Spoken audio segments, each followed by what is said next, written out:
Assalamualaikum warahmatullahi wabarakatuh. Teman-teman semua, perkenalkan nama saya Nandi Iqbal Fadilah. Pada kesempatan kali ini saya akan menjelaskan terkait tugas-tugas para malaikat Allah Subhanahu wa taala yang saya sertakan dari Al-Qur'an dan beberapa penafsirannya. Mungkin langsung saja kita bahas malaikat yang pertama, yaitu malaikat Jibril.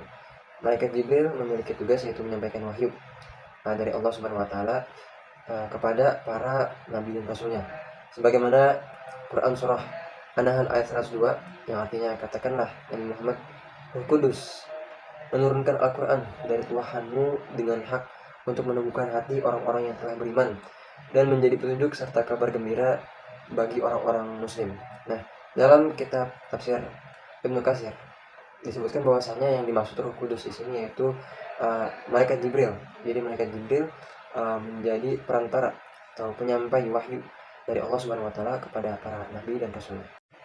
Kemudian malaikat yang kedua yaitu malaikat Mikail. Malaikat Mikail ini memiliki tugas mengatur rezeki kepada seluruh makhluk yang ada di bumi, juga mengatur segala kebutuhan alam semesta seperti turunnya hujan, lalu juga tumbuhnya tumbuhan, yang mana tumbuhan ini bisa kita konsumsi, juga segala rezeki kepada seluruh makhluk yang ada di muka bumi. Nah, dalam Quran surah Al-Baqarah ayat 98 yang artinya, siapa yang menjadi musuh Allah, malaikat-malaikatnya, rasul-rasulnya, Jibril dan Mikail, sesungguhnya Allah adalah musuh orang-orang kafir. Dalam kitab tafsir Ibnu Katsir dijelaskan bahwasanya ayat ini berkenaan pembelaan kepada malaikat Jibril, yang mana malaikat Jibril adalah malaikat yang menjadi duta atau perantara antara Allah kepada para nabi dan rasulnya. Allah menyebutkan malaikat Mikail pada ayat tersebut, yaitu dikarenakan orang-orang Yahudi itu menjadikan malaikat Jibril sebagai musuh mereka, adapun malaikat Mikail sebagai penolong mereka. Kemudian Allah memberitahu bahwasanya barang siapa yang memusuhi salah satu di antara keduanya, maka sama saja memusuhi yang lainnya gitu. Disebutkan bahwasanya memang kadang-kadang malaikat Mikail itu turun kepada para nabi dan rasulnya, sebagaimana yang pernah terjadi pada Rasulullah. Tapi hal ini jarang. Yang lebih sering itu malaikat Jibril, karena itu tugasnya malaikat Jibril. Adapun tugas malaikat Mikail itu disebutkan bahwasanya malaikat Mikail memiliki tugas yaitu memberikan rezeki. Kemudian malaikat selanjutnya yaitu malaikat Israfil. Malaikat ini memiliki tugas yaitu meniup sangkakala. Sebagaimana dalam Quran surah Az-Zumar ayat 68, A'udzubillahi minasyaitonir rajim. Wa nufikha fis suri fasa'iqa ma fis samawati wa ma fil ardi illa ma Allah. Yang artinya, sangkakala pun ditiup sehingga matilah semua makhluk yang ada di langit dan di bumi, kecuali mereka yang dikehendaki oleh Allah. Dalam kitab tafsir Ibnu Katsir dijelaskan bahwasanya tiupan yang dimaksud pada lafaz tersebut yaitu tiupan yang kedua, yang menyebabkan seluruh makhluk yang ada di muka bumi itu mati, kecuali mereka yang dikehendaki oleh Allah. Kemudian setelah itu Allah berfirman, liman mulku yaum, kepunyaan siapa kerajaan pada hari ini? Allah berfirman sebanyak 3 kali. Kemudian Allah menjawab, lillahi wahidul qahar, kepunyaan Allah yang maha esa dan maha mengalahkan. Kemudian setelah itu ayat selanjutnya yaitu summa nufiha fihi ukhra fa idahum qiyamun yanzurun. Kemudian ditiup sekali lagi. Seketika itu mereka bangun dari kuburnya dan menunggu kepastian, menunggu keputusan dari Allah. Nah, jadi setelah dihidupkan malaikat Israfil, kemudian malaikat Israfil diperintahkan oleh Allah untuk meniup sangkakala yang ketiga kalinya. Nah, sangkakala yang ketiga kalinya ini menyebabkan seluruh makhluk yang tadinya wafat, yang tadinya mati, kemudian bangkit, bangun untuk menunggu keputusan dari Allah Subhanahu wa taala. Malaikat selanjutnya itu malaikat Israil. Malaikat Israil ini memiliki tugas yaitu mencabut nyawa. Dalam Quran surah As-Sajdah ayat 11, A'udzubillahi minasyaitonir rajim.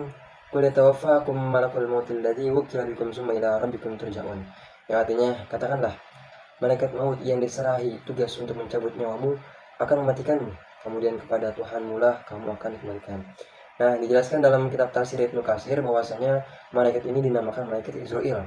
Nah, Malaikat ini dalam menjalankan tugasnya itu memiliki pembantu-pembantu yang akan membantu malaikat Israel dalam mencabut roh-roh dari jasad. Kemudian malaikat selanjutnya itu malaikat Munkar dan Nakir. Malaikat ini memiliki tugas yaitu menanyakan manusia di alam barzakh atau alam kubur.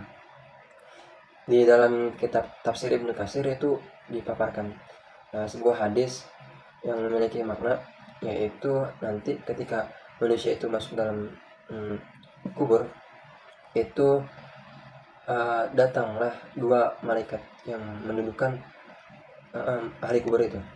Kemudian malaikat ini bertanya kepada ahli kubur terkait siapa Tuhanmu, apa agamamu, lalu siapa yang diutus Allah kepadamu, lalu juga apa kitabmu.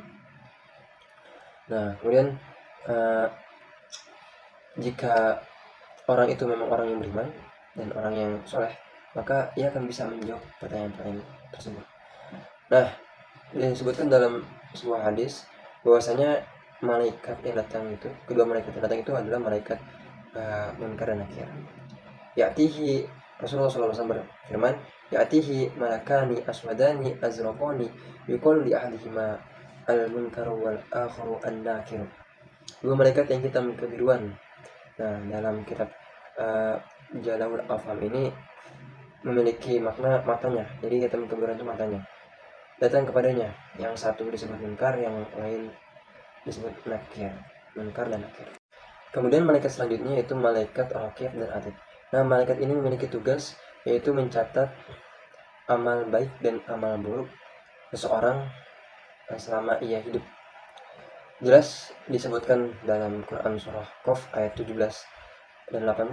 Auzubillahi minasyaitonirrajim. Id yatalaqqal mutalaqqiyani 'anil yamini wa 'anil shimali qa'idun. Ingatlah ketika dua malaikat mencatat perbuatannya, yang satu duduk di sebelah kanan dan yang lain di sebelah kiri. Ma yalfidu min qaulin illa ladaihi raqibun atidun. Tidak ada suatu kata pun yang terucap melainkan ada di sisinya malaikat raqib dan malaikat atid, yaitu malaikat yang selalu siap mengawas dan mencatat perbuatan-perbuatan yang dilakukan oleh manusia. Malaikat selanjutnya itu malaikat Malik. Malaikat Malik memiliki tugas menjaga pintu neraka. Sebagaimana dalam Quran surah Az-Zukhruf ayat 77, A'udzubillahi minasyaitonirrajim. Wa nadaw ya Maliku liyaqdi 'alaina rabbuk qala innakum makisun. Mereka menyeru, wahai malaikat Malik, hendaklah Tuhanmu mematikan kami saja. Dia menjawab, sesungguhnya kamu akan tetap tinggal di neraka ini. Jadi dalam kitab tafsir Ibnu Katsir dipaparkan sebuah hadis yang menerangkan ayat ini bahwasanya mereka orang-orang yang neraka itu menyeru kepada malaikat Malik, yaitu malaikat yang menjaga pintu neraka, biarlah Tuhanmu itu mematikan kami saja agar kami itu bisa beristirahat dari siksaannya gitu. Tapi malaikat Malik menjawab bahwasanya mereka itu akan tetap tinggal di situ gitu. Malaikat selanjutnya itu malaikat Ridwan. Malaikat ini memiliki tugas yaitu menjaga pintu surga. Sebagaimana dalam Quran surah Az-Zumar ayat 73, Auzubillahi minasyaitonirrajim. Wasiqal ladzina taqaw rabbahum ilal jannati zumara hatta idza ja'uha wa futihat abwabuha wa qala lahum khazanatuha salamun 'alaikum tibtum fadkhuluha khalidin. Yang artinya orang-orang yang bertakwa kepada Tuhannya diantar ke dalam surga secara berombongan, sehingga apabila mereka telah sampai di sana dan pintu-pintunya telah dibuka, para penjaganya berkata kepada mereka, Assalamualaikum, semoga keselamatan tercurah kepadamu, berbahagialah kamu, maka masuklah ke dalamnya untuk tinggal selama-lamanya. Nah, mereka yang masuk ke dalam surga itu disambut oleh malaikat menjaga pintu surga, yaitu malaikat Ridwan. Nah, mungkin sekian apa yang bisa saya sampaikan terkait tugas-tugas para malaikat. Semoga video ini bermanfaat. Atas kekurangannya mohon maaf. Terima kasih. Wassalamualaikum warahmatullahi wabarakatuh.